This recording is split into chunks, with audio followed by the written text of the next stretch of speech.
Hi viewers, this side Simran Sandhu. Welcome back to our channel. We wish that you're all safe and healthy.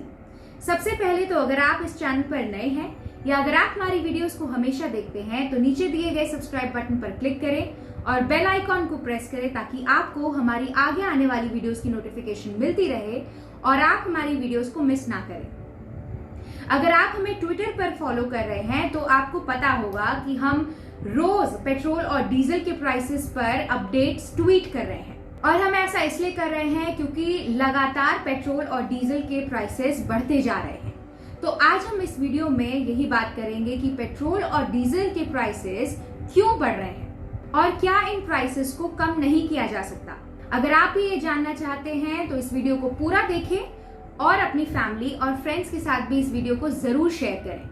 तो सबसे पहले ये जान लेते हैं कि पेट्रोल और डीजल के दाम बढ़ने के पीछे कौन से फैक्टर्स होते हैं, यानी कि वो कौन सी चीजें हैं जिसकी वजह से पेट्रोल और डीजल के दाम बढ़ते हैं या कम होते हैं। तो सबसे पहले सबसे इम्पोर्टेंट फैक्टर जो है वो है क्रूड ऑयल।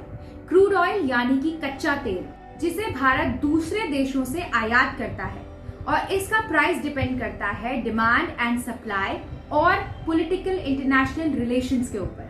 हमारे देश में जब क्रूड ऑयल का प्राइस बढ़ता है तो तेल के दाम भी बढ़ जाते हैं, मगर जब क्रूड ऑयल का प्राइस कम होता है तो देश में तेल के दाम कम क्यों नहीं होते, जैसा कि अभी लॉकडाउन के दौरान हुआ जब क्रूड ऑयल का प्राइस 0 से माइनस में पहुंच गया था। चलिए इसे जानने के लिए पहले बाकी के फैक्टर्स देख लेते हैं। अगला फैक्टर है राइज इन डिमांड। जैसे जैसे लोगों के पास व्हीकल्स बढ़ते जा रहे हैं वैसे वैसे लोगों की फ्यूल को लेकर डिमांड बढ़ती जा रही है, जिससे कि पेट्रोल और डीजल के दाम भी बढ़ते जा रहे हैं। जैसा कि मैंने अभी बताया कि क्रूड ऑयल ज्यादातर विदेशों से इंपोर्ट किया जाता है तो इसकी जो पेमेंट होती है वो भारत को डॉलर्स में करनी पड़ती है।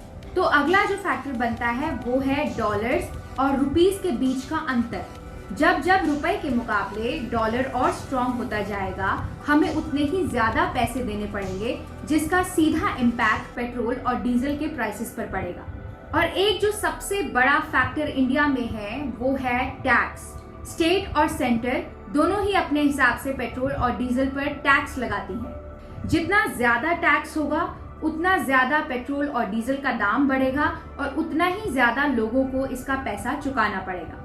पेट्रोल और डीजल इस समय अपने सबसे महंगे चरम पर है। दिल्ली में पेट्रोल का प्राइस 9 रुपए 12 पैसे 7 जून से 26 जून के बीच में हुआ, वही डीजल का प्राइस 11 रुपए 1 पैसे पर लीटर तक बढ़ा।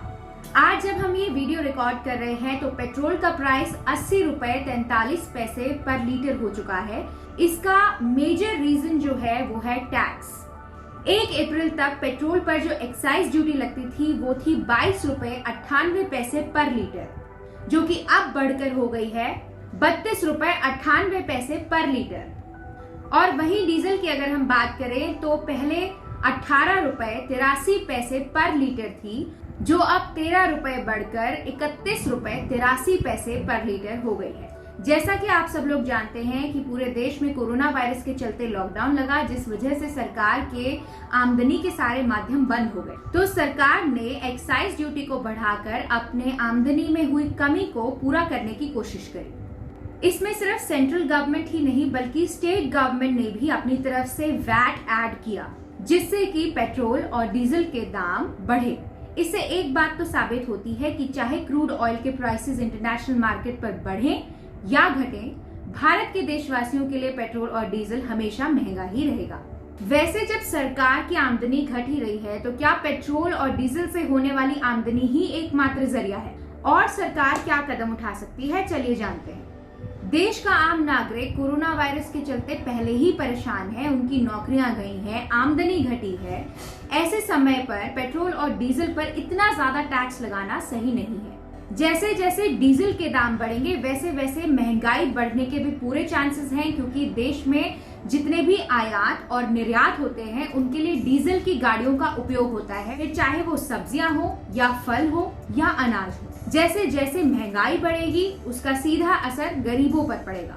सरकार को पेट्रोल और डीजल की जगह नशीले पदार्थों जैसे शराब, सिगरेट, गुटखा, तंबाकू, पान इन सब पर टैक्स बढ़ा देने चाहिए।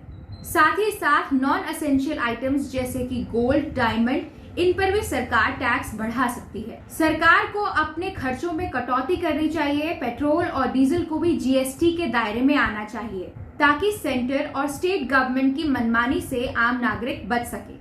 सरकार को पैसा चाहिए, ये सबको पता है। पीएम केयर फंड्स में जो जमा हुआ पैसा है उसका उपयोग अब इस वक्त करना चाहिए और सरकार को जनता के साथ वो पैसा कहाँ खर्च हो रहा है और कितना खर्च हो रहा है उसको लेकर ट्रांसपेरेंट रहना चाहिए। अगर इन सुझावों पर अमल किया जाए तो पेट्रोल और डीजल के दाम कम हो सकते हैं। आपके क्या सुझाव हैं कमेंट सेक्शन में हमें जरूर बताएं और अगर आपको ये वीडियो पसंद आया तो इसे लाइक करें, शेयर करें और हमारे चैनल को सब्सक्राइब करें। तब तक के लिए be home, stay safe, spread love. Thank you very much.